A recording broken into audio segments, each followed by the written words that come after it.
Hello guys, আসসালামু আলাইকুম। আমরা এসেছি পতেঙ্গা সি বিচ। সন্ধ্যার মনোমুগ্ধকর দৃশ্য সবাইকে পাগল করে। চারদিকে সন্ধ্যার জাহাজের লাইটে আলো দেখতে জোনাকি মতো।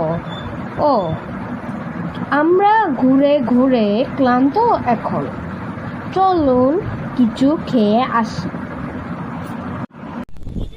আমরা সি বিচে এসেছি। আমি কাঁকড়া খাচ্ছি, আমার ছেলেরা পেঁয়াজু খাচ্ছে, পেঁয়াজু সুন্দর। আর আমি কাঁকড়া, বেশ মজা।